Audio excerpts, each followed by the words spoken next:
good evening, everyone. Thank you very much for joining us for another Victorian FTSE chapter seminar. And it's a great pleasure today that we've got Professor Iven Mareels and Professor Aleks Subic joining us this evening to talk about digital technology disruption. Again, we're in a hybrid presentation mode. We've got some people here in Graduate House, and hopefully the digital technology doesn't get disrupted for the people that are joining us via Zoom. And welcome very much to our attendees who are joining us online this evening. Before I introduce our speakers and then give them an opportunity to talk, let me just give acknowledgement to country. So FTSE would like to formally acknowledge the Wurundjeri people of the Kulin Nation, the traditional custodians of the land on which this event is being hosted. We pay our respect to the owners and elders, both past and present. FTSE also acknowledges traditional custodians and their ancestors of the lands and waters across Australia where we conduct our life and work. Before I introduce both Iven and Aleks, Aleks actually sent me an email a couple of days ago, and I want to prove to Aleks that I do read his emails because it was related to digital technologies. And this is some information that has come out of CSIRO. So it's very, very recent information. And CSIRO have estimated that the Australian industry will need up to about 160,000 new AI and other digital technology experts by 2030. And a recent study by Rmit University and Deloitte also highlighted that Australia will need around about 156,000 digital and emerging technology workers by 2025 to aid the recovery of the recession, which is being brought on by the pandemic. So it's obviously an important topic, even though maybe not everyone's aware of it across Australia and the huge job implications as Australia undergoes, as does the rest of the advanced rest of the world undergo this technology disruption. Let me introduce with great pleasure our speakers for tonight. And we're going to start off by Professor Iven Mareels, who's a research director at IBM, and then Iven's going to be followed by Professor Aleks Subic. And both of them would, I think, are happy to take questions from the floor during their presentation, but of course we'll make sure that there's time for Q&A at the very end of the session. And if you're online, feel free to post any questions via the chat, and I will communicate those to Iven and Aleks. So let me introduce Iven now. So since March 2021, Iven has been the director of the Centre for Applied Research, IBM Australia, and is also an honorary professor at the University of Melbourne and an adjunct professor at Federation University. In addition, he's a Vice President of Financial Sustainability for FTSE and a non-executive director of Rubicon Water. Previously, he was the director of IBM Research in Australia from March 2018 to 2021. And before that, he was the Dean of Engineering at the University of Melbourne. Iven's been very active in research, and he's co-authored over 500 refereed research publications, including 5 monographs. He's a co-inventor on an international suite of patents related to automation of large-scale open channel irrigation systems, which are being commercialised. He's received many awards and other forms of recognition, including the Harold Chestnut Control Engineering Textbook Prize, the IEEE Control Systems Society Technology Award, Asian Control Association Wukyo Education Award, and the Clunies Ross Award for Smart Irrigation Systems. He was made a Commander in the Order of the Crown of Belgium and received a Centennial Medal of Australia for his contributions to engineering, education and research. He's also a fellow of many academies, including FTSE. Professor Aleks Subic is the incoming or soon to commence Vice Chancellor and Chief Executive of Aston University in Birmingham. And I think Aleks is starting in August of this year, and many congratulations on receiving that Vice Chancellorship. Aleks, in his current role, which he'll be finishing in about 6 to 7 weeks' time, Aleks is currently the Deputy Vice Chancellor and Vice President at RMIT University, where he's responsible for leading the STEM College, which includes health, engineering, science, and information technologies or computer systems. And he's also the Vice Chancellor of RMIT for digital innovation. And is responsible in that role for the digital innovation revolution that's happening at the university in Australia and globally to align the academic and research areas. Professor Subic is responsible for leading value creation through digital innovation at RMIT through integrated effort across academic and enterprise domains in collaboration with industry. Prior to joining RMIT at the very start of the pandemic, wasn't it, Aleks? Yes. He was Deputy Vice Chancellor, Research and Enterprise at Swinburne University of Technology from 2015 to 2020. And of course, Bromlin, who's online, had the role after Aleks. And in his role as DVCR at Swinburne, he was responsible for research and development, grad studies, collaboration and partnerships, innovation and commercialisation. Concurrent with these academic appointments, Aleks has also held many notable appointments, including being a member of the Prime Minister's Industry 4.0 Task Force on Advanced Manufacturing Council Leaders Group for Australia, and he's also the co-chair of the National Digital Innovation Transformation Expert Panel. So we've got two absolutely highly qualified and eminent speakers tonight, and it's with great pleasure that I introduce Iven. Thank you. Thank you for this very generous introduction. I didn't actually read the complete title, I've just realized, but it's okay. Digital transformation in Australia, that's what I'm going to talk a little bit about. This can go so many different ways that I thought maybe the better thing would actually to have a discussion rather than me trying to tell what is actually happening, because I don't think I can. So I also have to declare that I would be a little bit biased because IBM just split in two companies, one called IBM, one called Kyndryl. Kyndryl doing all the technology services, and IBM is an AI company. So the only product we have for the moment is AI.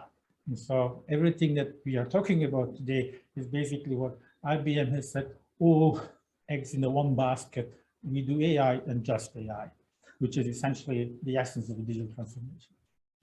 And our motto is making the world work better. So you have an idea of what we want to do with AI. And we're now talking about the discovery-based enterprise. And I'll talk a little bit about what that means and why this actually is part of a digital transformation. Total splitting it in 4 parts. I'd like to talk a little bit about the why, the what, and the how of digital transformation. So why are we actually talking about it and what is it doing? How do we do it? And finally, I don't want to leave the impression that it's all gold and all rosy and everything is perfect. No revolution, industrial revolution, has ever been without its faults and mistakes and without its difficulties. And there are difficulties in this one as well. I just want to highlight a few of them, things we have to think about as we go through this, that we don't make the mistakes of the past. But as far as why digital transformation is concerned, I'm going to look from 2 angles only. One is an economic angle, which I'm going to very simplify, saying that the world is actually addicted to productivity growth. And one is a technical sociological answer is we are for the first time dealing with such complexity that we actually have no other tools available to deal with it than actually working with artificial intelligence. Then a little bit about the digital transformation, 4th industrial revolution, essentially. It's all about augmenting people within their cognitive abilities. Until now, I would say by and large, we have augmented people from their motor ability and their sensory abilities, actuator abilities, but we're now actually augmenting them in the area of thinking and cognition. And one of the things, it's not my statement, but from Harvard, AI lowers the cost of prediction. So you can help making decisions. And as a consequence, it increases the value of what you base those predictions on, that's data. And it values the environments where you can't make decisions on data, intuition. emotional intelligence, which is a very important part that Aleks will talk about when we talk about how the humans respond to an AI transformation.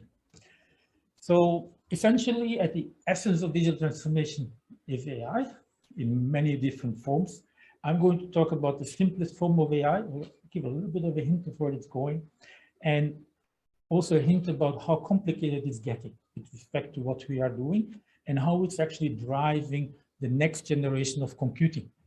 So we are actually now thinking in IBM in creating quantum computing organized by AI in combination with CPUs, GPUs, and specialized computing hardware in order to address the problems that we are faced with. And the AI bit is really important because it's actually the only engine that we have to be able to coordinate those resources in a meaningful manner. The difficulties, I'm not going to talk much about it, but I'm leaving them with you. There's a lot of uncertainty being created. We create a lot of mental stress because you're actually pushing yourself to higher and higher levels of thinking. Once machines can kind of think, you have to start asking, how do they actually think? What is the ethics behind it? Do we trust it? How do we trust it? What is behind that?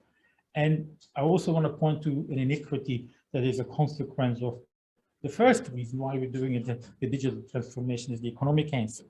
Economic answer fits in here in this graph. It's taken from the World Economic Forum. It looks at the GDP per capita. You can actually go all the way back to the year 0, and you will find that these curves coalesce, and they will sit at the bottom there around $600 per annum for the last 2,000 years. Now they're starting to diverge. And you can see that two things to learn from this curve. The earlier you start, the better you're off. The green curve. The world in the middle in sub-Saharan Africa, and as a consequence of that, inequities actually grow. The difference, sorry, I can't move away from the camera. The difference between sub-Saharan Africa and England in the time 1820 was a factor of 3.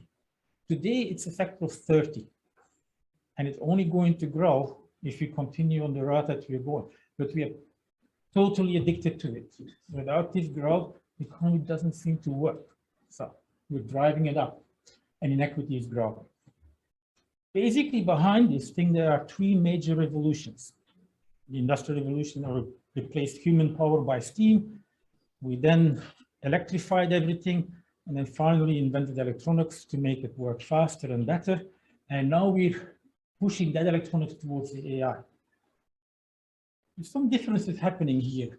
In Industrial Revolution, the very first one, it took 1 year from invention to impact. It took about 20 years from writing down Maxwell's equations to having the first industrial plant that produced electricity. It took about 20 years, give and take, from inventing the transformer to have Intel. It's taken already more than 50 years to get from an AI invention in 1950 to having actual economic impact, because things are more complicated and there is more inertia in play. It probably will take another 50 years at least before you see AI at a level that people predicted would be obvious in 1950, like thinking like us, which is not the case. And nothing of what I'm talking about requires AI that thinks like us. The other thing I want to point out is complexity. We live in what we call the Anthropocene, basically human efforts and endeavors rival with nature in the terms of what we do to our planet. We have never worked at that scale. How do you do that? You build models of the entire planet. How do you get the data? How do you make that work? How do you make understanding of that? That is actually a lot of AI behind that in order to make that work. And the other one that is in complexity that is interesting comes from a Nobel laureate in 2002, Daniel Kahneman. By the way, the only Nobel laureate in economics who didn't have a degree in economics. He's a behavioral scientist. Because he understood something really important, is what drives decision making. And he made this important statement. Inconsistent decision is one of the biggest issues in companies, in enterprises, in government for the non-productivity of that organization. So how do you can remove inconsistency? I would suggest that computers are very repetitive. they can actually be moving consistently. And that's one of the reasons why we're actually using it, is to try to get some of the erratic decision-making processes out of the human endeavor. All of that means that you're going to measure an awful lot, hence data. You need to model it. We use AI for that purpose. And then we have to manage all of that and make decisions out of it. So, and you make those decisions at scale. Like my systems engineering background, say scale, system-wide, societal, and very importantly, at speed. Very important that you make decisions early and that you're early in the race. And I think that's one of the biggest issues for the moment is, are we lagging or are we leading in this transformation? And lagging will cost you in inequity. You fall behind and you don't catch up. First mover advantage is huge. Okay, so what do we do in digital transformation? Well, we try to use all of these tools to make decisions and make enterprises work better, the world work better, essentially. And in a very nutshell, if you start going back to the 90s, we were already starting to do that by bringing all the data together and trying to understand what the data tell us. Descriptive analytics, I would call that. We then invented prediction, and we're now moving towards asking ourselves the question, what if I could do this? Can I infer from the data I've seen what is the best next action? And that's really where we're pushing the envelope in going further. And we call it discovery driven because we believe that data used in a scientific methodological manner actually leads to the best outcomes. So it's a very engineering-centric, science-centric approach that through observation, not necessarily building models a la Newton, but these bigger AI models that we may not understand, try to make sense of it that points towards a direction and do the experiments through the data and the observations we have done. It actually works. There is a price to be paid. You can see that on the screen here, that the amount of cloud computation that you're actually doing increases exponentially, and that's the idea behind it. This is easy, grows linearly in the data. It's not so nice, it's already harder, but this is grows exponential and super exponential. So that's one of the difficulties we have, and that's why we need new computing power. Another way of looking at this graph is through the eyes of how actually AI was scaling. And I'm going back to 1950s, where we have the first perceptron, 1943, actually in MIT, perceptron was invented. And you see for the, basically the next 50 years, everything grows exponentially, but actually slower than the computing speeds were increasing. It's below Moore's law. But from 2010, something happened. Suddenly, our AI workloads are outpacing anything that we can do in electronics. The speed of the problem growth is 60 times every 2 years. Compute speed is about doubling at this point in time. So soon you will run out of capacity to compute AI problems. The other thing to watch is how big are these neurons or neural networks that we're trying to solve. AlphaGo, we were just talking about it with Mark, had 230 million nodes. Look about the equivalent of someone playing Go for 2,000 years, every day, thousands of games to be able to train it. But 230 million is nothing compared to what we are doing now with foundational models. Microsoft and NVIDIA put a model together for language, 530 billion nodes. Take 8 bits each. You can actually store 50% of all books written in of mankind history in that one system. Okay, you might as well have copied all the books I find and then have an index and find what language is about. But that's what this model is, no understanding, but it correlates extremely well. And it does that language independent, by the way. The latest model that Google put together is 1.5 trillion nodes. That's more nodes than you have in your brain, to give you an idea. So that takes a bit of time and compute power to compute, and actually very few people can actually compute with these models and find the data to feed these models, because if you have that many parameters, you have to be able to read the entire internet before you can do anything with it. But that's where we're going. Foundational models are of this nature for any problem. Okay, so how do we do digital transformation? Oh, What happened? Oh, I'm at the end, basically. That's what I wanted to stop. I'm just going to say what we're pushing is cognitive load for people. We're taking it away and we're moving you to a higher plane to think. So mental stress will be something that you have to learn to work with. We're going to use it for many other different things, namely whenever we don't have enough data. So your intuition is actually one of your biggest assets that you have, and that will be really valued.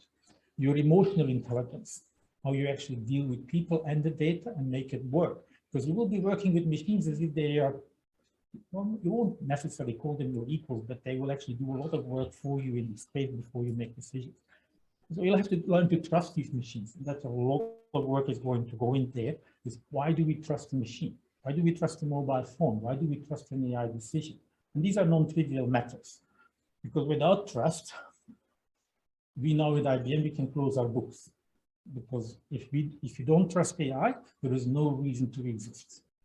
But this is really important, is to do a die initial. And the last thing we have is inequity.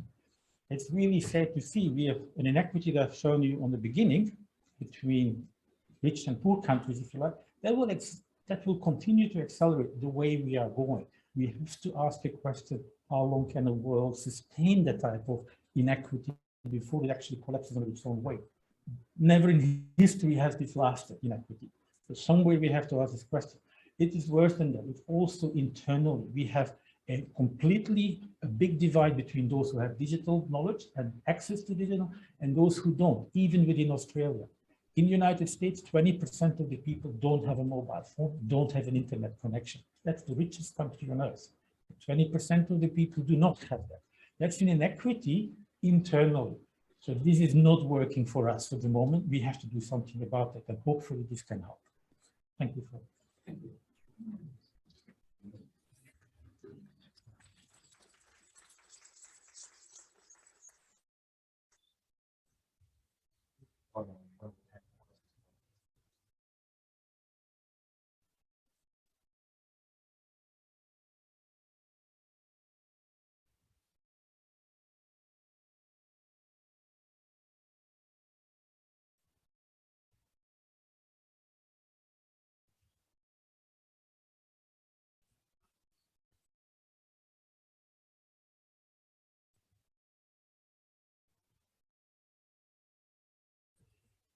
Thank you, Adrian, and thank you everyone for your kind invitation. And Ivan, it's a pleasure to see you again and to provide a double act tonight.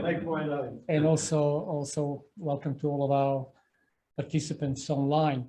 Ivan has set out a fantastic context for digital transformation. He has shown really well through data, through evidence, how digital transformation is taking place, why is it important, the economic benefits, the economic impact, the scale and pace required in order to fully benefit from that. And I couldn't agree more. Actually, we share very much the same, I would say, both strategy and theme in our talk. I will focus, obviously, in my part, more on the skills imperative that follows the digital transformation agenda, because the whole digital transformation issue is unfortunately not only about technology. It is about the skills and the societal change that's occurring on the back of digital transformation. The three form a perfect, I would say, storm, if I can call it like that. I hope this is okay now. Yes. Thank you. We'll go. Just sharing on that. Okay. So pressing the forward button, but it's... Yeah, sorry. That is one problem, that as long as this is there. I might use...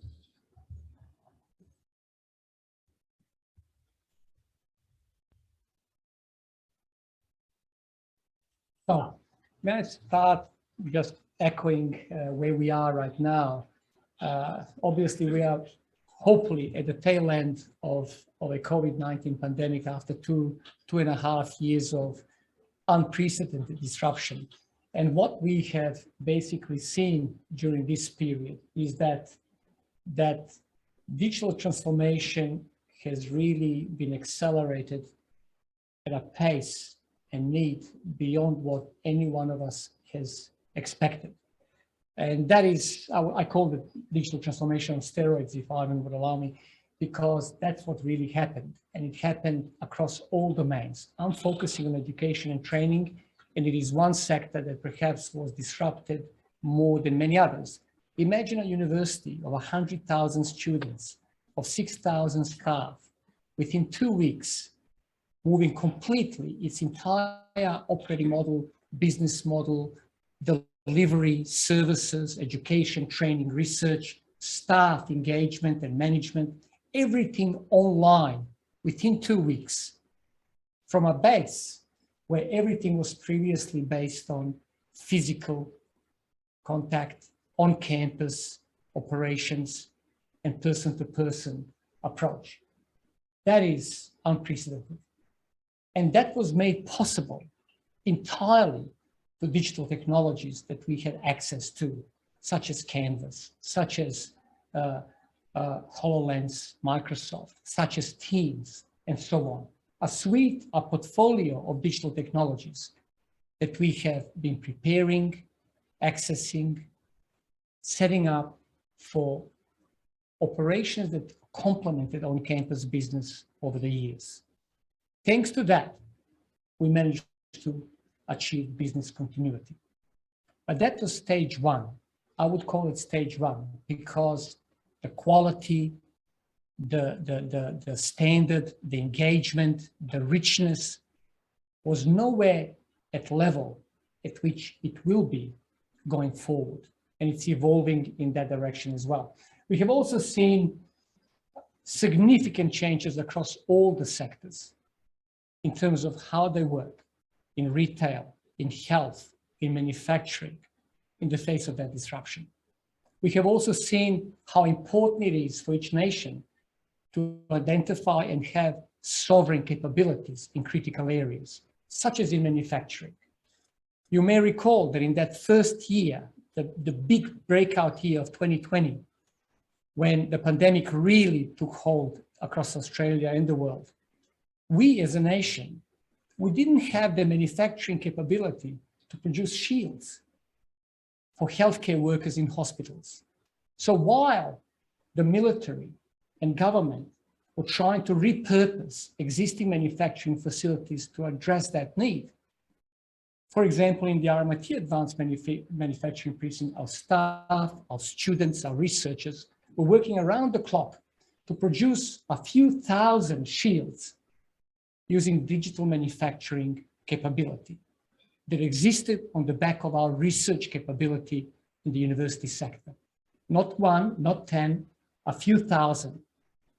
And this has happened in a number of pockets across the country, meeting the immediate, urgent need for high quality, bespoke shields for healthcare workers across hospitals who were facing an unprecedented disruption due to the care they needed to provide to COVID-infected patients.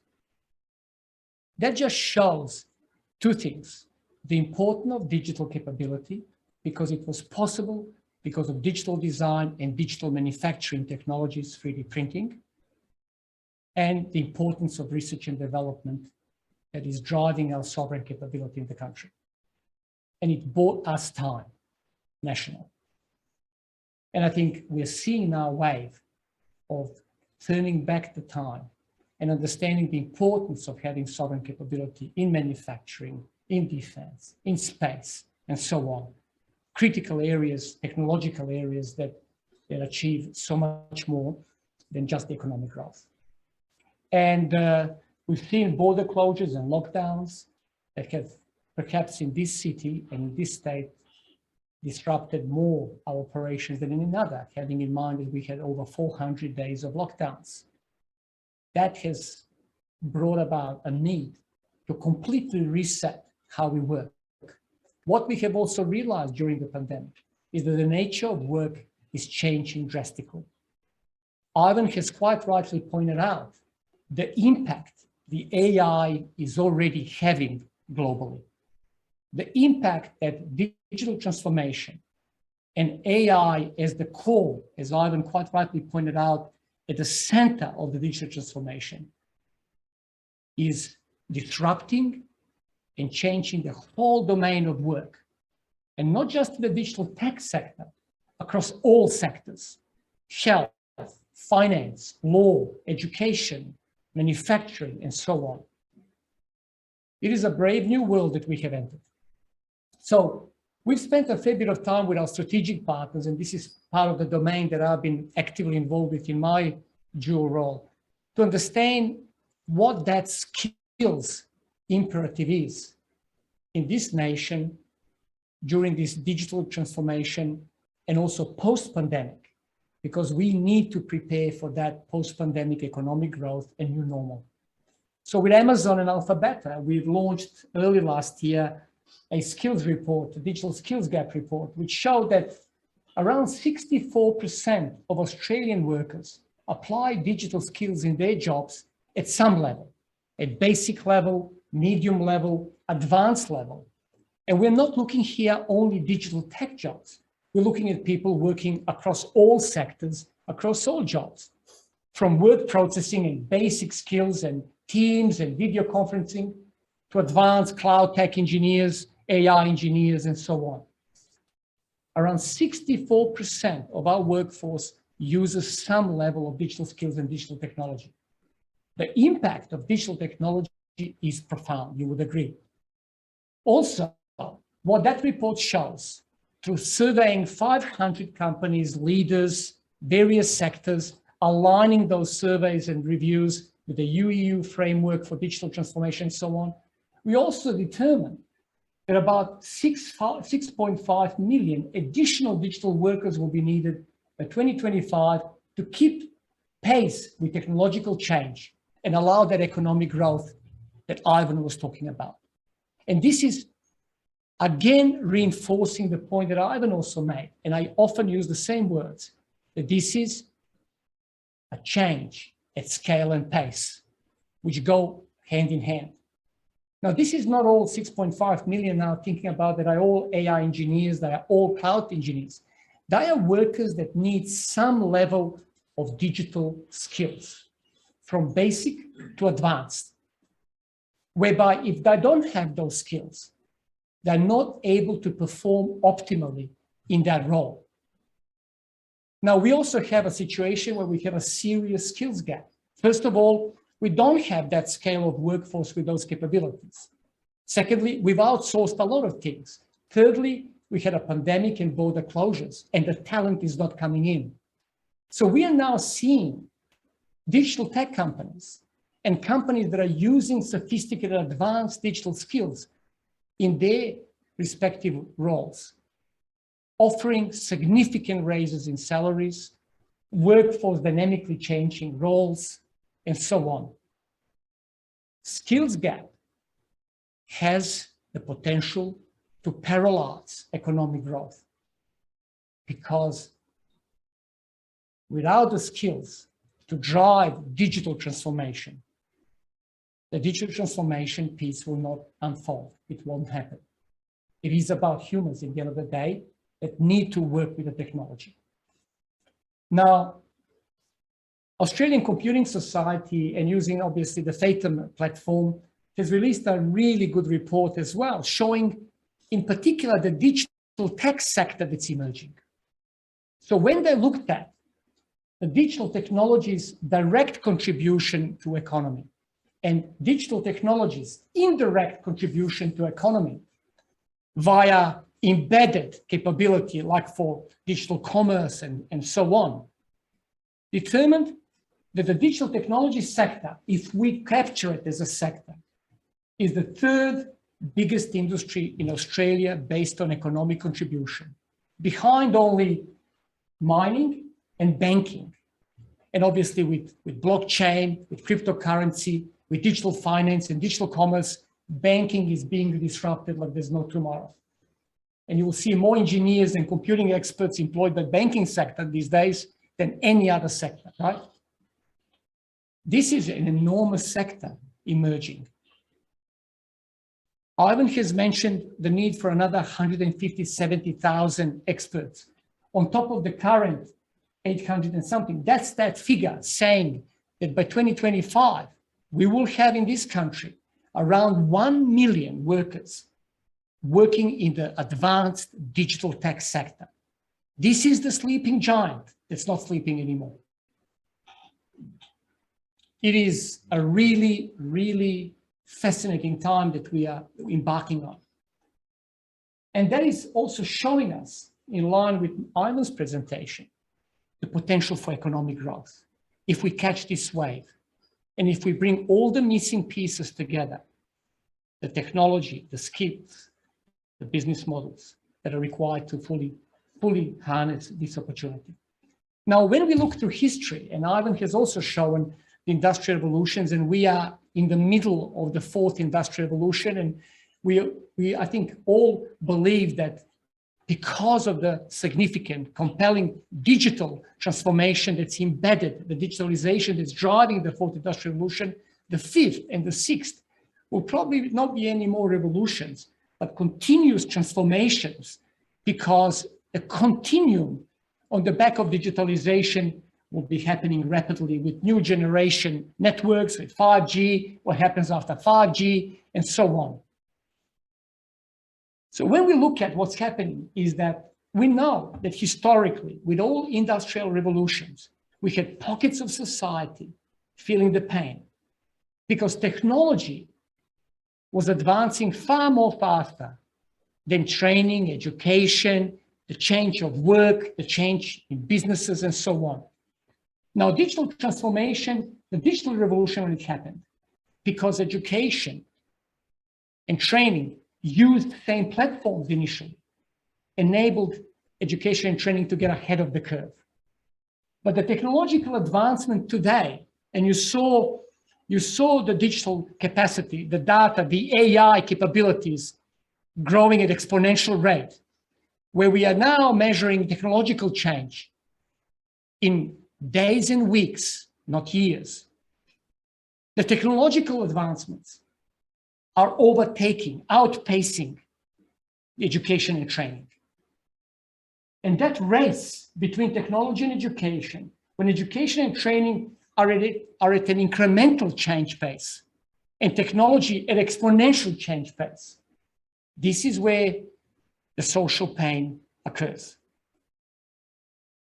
And this is why this is a case for fundamental step change in education and training.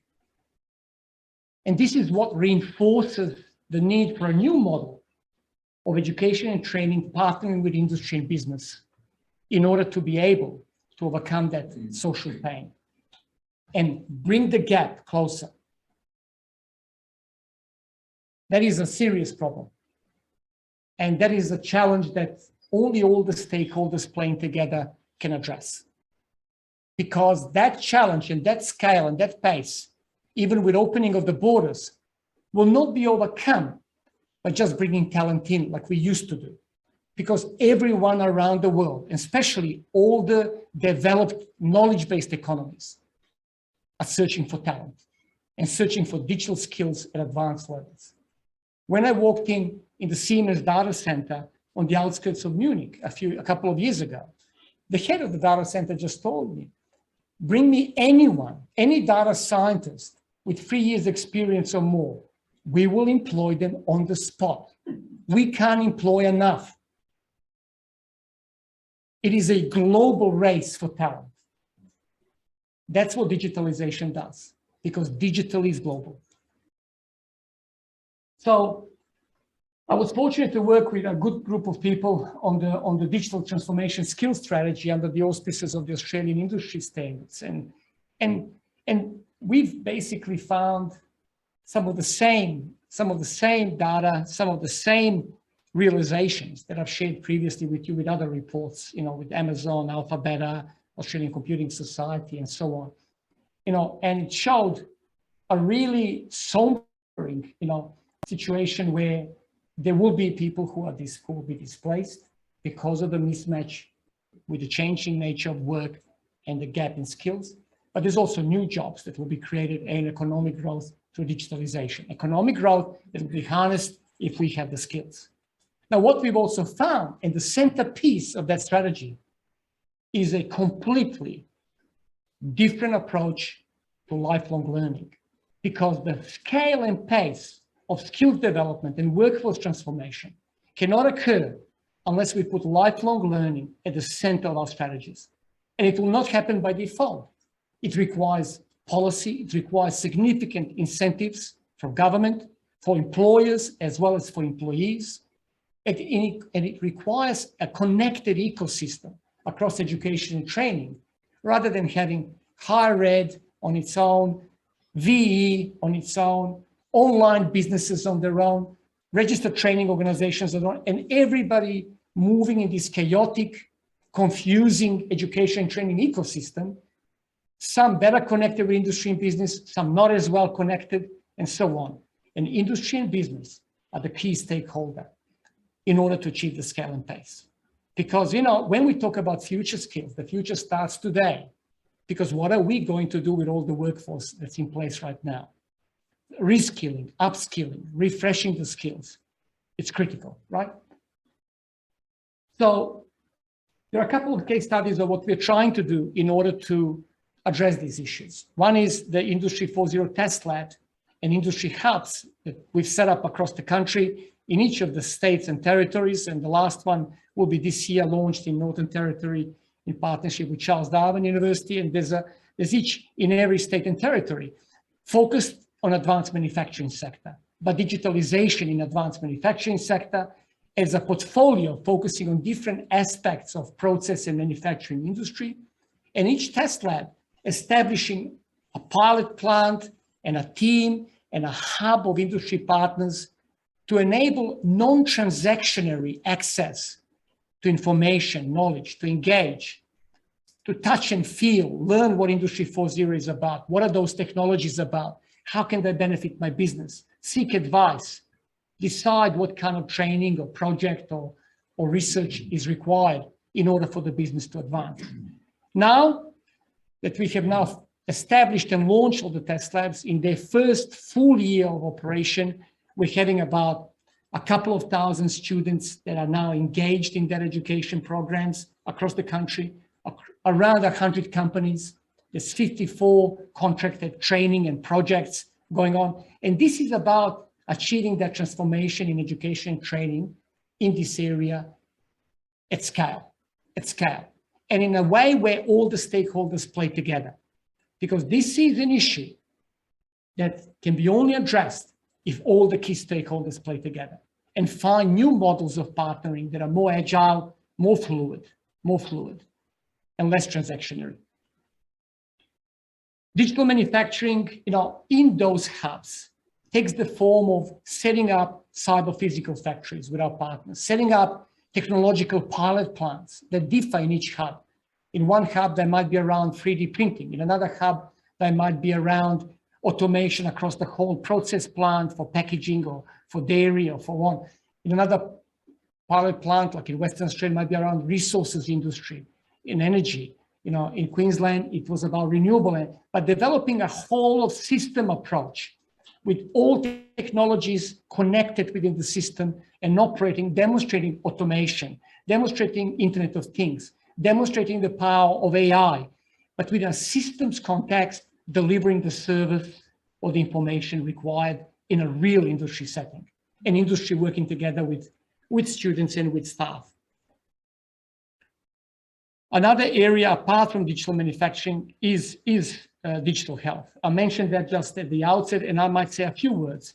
In those first 8 months of the pandemic outbreak in 2020, more than 3 million people in this country received a health service via telehealth. More than 27 services via telehealth were provided, forcing the government to finally, under the pressure of the pandemic and the need of providing health services, to include those services in Medicare, which was out of the question before the pandemic. And the whole digital revolution is now occurring in the health sector. I would say that the manufacturing sector was one of those that was really happening at scale and paced nationally. The health sector is another big giant where that transformation is happening. It's happening across all areas. We've set up some programs with partners such as Telstra Health and Amazon and digital health CRC to get some programs going at pace in digital health to help the clinical practitioners during the pandemic to get some fundamental skills, understandings, how to set up digital health strategies, policies, protocols, operations, services, to understand actually what digital health is and what technologies they can access and how. The next horizon will be far more sophisticated, where we are seeing already, as I said at the outset, the nature of work changing across the board, diagnostics in imaging completely changing, where AI is enabling MRI scans to lead to early detection of prostate cancer, where the digitally enabled biosensors allowing early detection of ovarian cancer, where IoT connected systems allowing us to progress towards predictive health and advice on mobiles and smartphones, and where many of the companies, including Siemens Healthineers and many other digital giants, are progressing rapidly towards that holy grail, the digital twin of the patient. And in the near future, we might see the digital twins of particular aspects that are driving that predictive health, made possible only through digital innovation and disruption in the healthcare, mobile homes, and in time support for aging population in homes, outside of institutions, is another big area of great attention for everybody. I will leave it at that and open to conversation. Well, thanks very much, Aleks. What I might do is ask you to stay there, and Iven, maybe you could come up. I need to stand here to keep an eye on any questions that appear online, but I will open it up to questions. But maybe I'll take the initiative and ask the first question. It's directed to both of you. And this is really about ensuring that Australia's got the right skills now, but particularly into the future, to support this transformation or revolutions going on around digital. And it's really around what's happening at schools, whether it's primary, secondary school. Because I'm not seeing much narrative going on in the education sector at a school level. I'm hearing nothing from the government about, are we equipping our school leaders, so whether they go to university or whether they go straight to a job in industry, do they have the awareness of the sorts of skills that they will need to prepare themselves for the future? And I guess a couple of questions to that is the teachers. Do they really have I guess you can't be experts in everything, but do they have the awareness of what schools need to do to shift us to ensure that we've got this young pipeline feeding in for the next decades? I think we all know the answer to that, but maybe what should we be doing as a nation, and what should governments be doing about leading this? I'm actually less worried about the young kids going through school. They're much more digital natives, and they're already changing their behavior. Their privacy concerns and security concerns seem to be extremely low level. Maybe they should be a little bit higher. But I'm more worried about the older people. People of my generation, my mom, 85 years old. I mean, I help her, but these are actually very, for them, it's kind of magic, what's happening. So how do they react? And they're a very large part of our population and a growing part of our population. So I would say that's much bigger than the number that Aleks told, the 6.5 million. 50% of our workforce has to change. Because all the older people, you can't leave them behind. I'm a little optimistic. AI may help in that space even, but it's still a very big ask not to see a person to go to the bank for an older person. A young child will never go to the bank to ask for a deposit because it will be on their phone, and they'll be used to it to do it that way. Why would you talk to a person? It would not come up in their mind, and they will be conditioned already. So that's a bit of a difference. Yes, I agree completely with Iven, and I think what we are seeing is that the younger generation, as Iven mentioned, they are digital natives, right? And they will master the skills or develop the skills even outside of the education and training system, because the technology is becoming more and more intuitive, the access is democratized, and it's easier, and that will progress more quickly. And what we are seeing also, if universities, vocational education institutions, and the educational system proper doesn't address those needs, we're seeing that the Googles, Microsofts, Siemens, Amazons, that will train the workforce at scale and pace in millions across the world. This is the danger for the education and training institutions, right? In some regard, right? When it comes to that aspect. So I also agree that the key challenge at the moment is with the parts of the society and with the education and training system where we don't have digital natives. So this is a significant capability, uplift, and cultural change. We've seen during the pandemic when we were moving to Teams and online and delivery by digital means, that significant portions of the education and training workforce struggled with that. Not just in skills, but in attitude and culture. So it's a process of change, right? That's more fundamental than just skills. It's a cultural change, right? And like Ivan, I'm also concerned with a significant portion of our society that are the elderly, that are outside of that mainstream education and training. And this is where we come to an issue of digital inclusion. Ivan mentioned briefly in his presentation, access to digital technologies, access to internet. That might become a fundamental human right in years to come, right? I would not be surprised at all. So that digital inclusion piece will be looming as a major challenge for our societies, so that we don't leave large portions of society behind, like previous industrial revolutions, because then we are showing that we haven't learned much from previous three, right? That is a challenge for the society and for governments, I would say.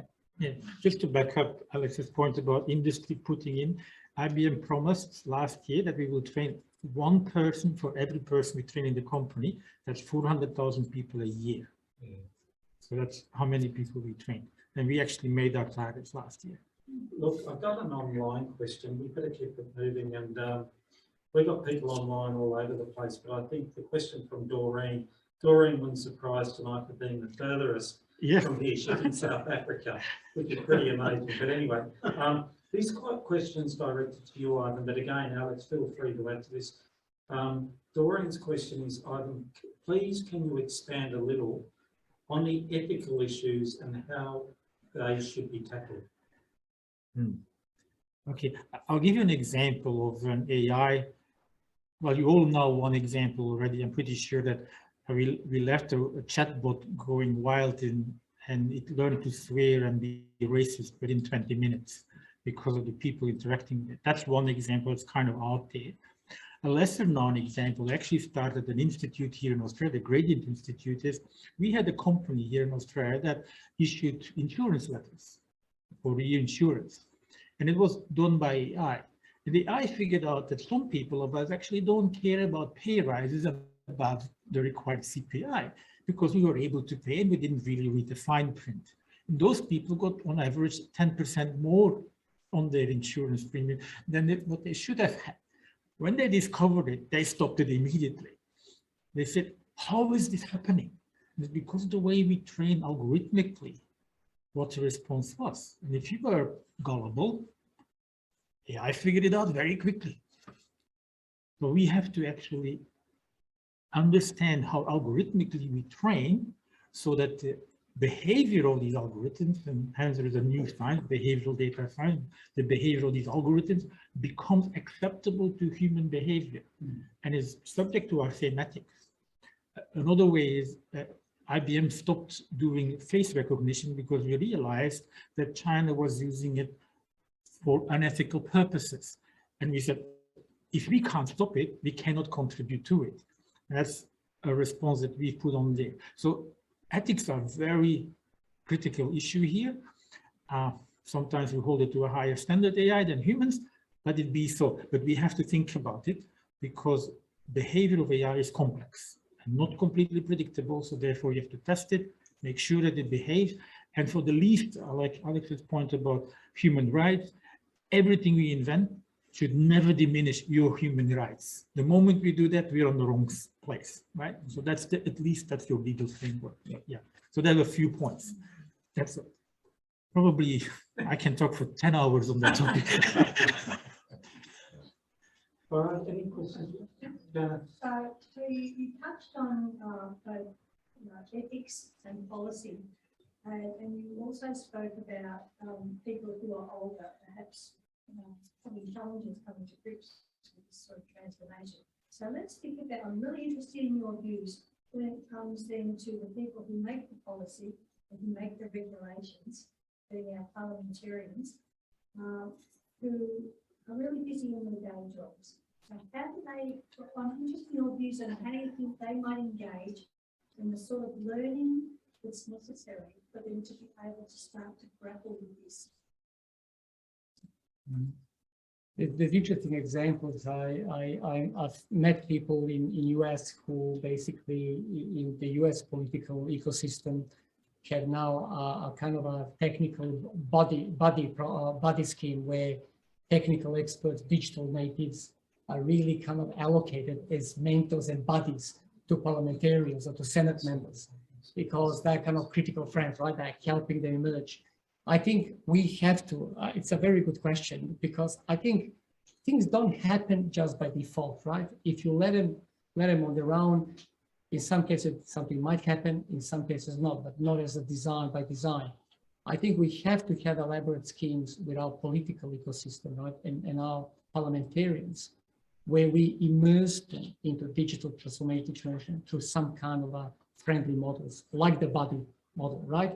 Because that only helps develop and understand. And if you have a more fundamental understanding, you're probably more prone to develop better policies, or to at least be open to new policies, right?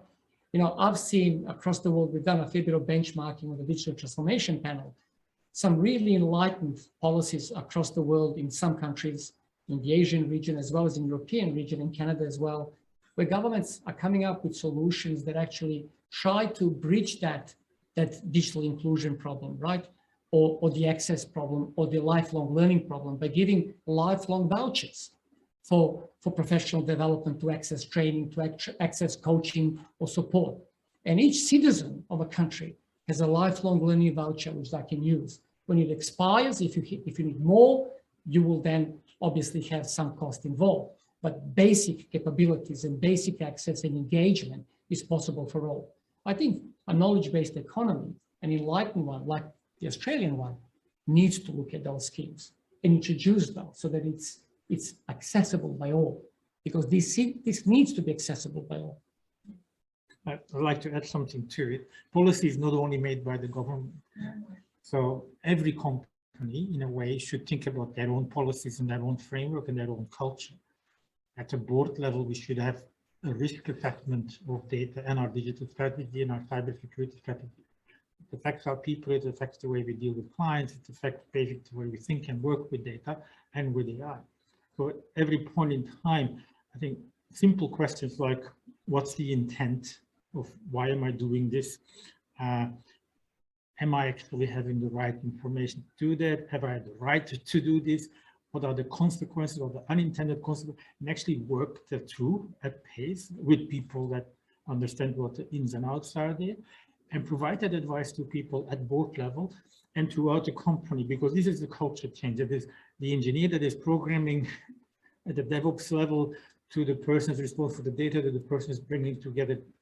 They all have to be part of that. And there are ethics framework. Actually, in my slides at the end, I have a Fairness 360 GitHub 5.2, which basically gives you a framework of fact sheets, how to set that up in a fair manner, and how you do governance of data and AI in this space, whilst thinking the ethics dimension and the responsibility. But you do have a big responsibility.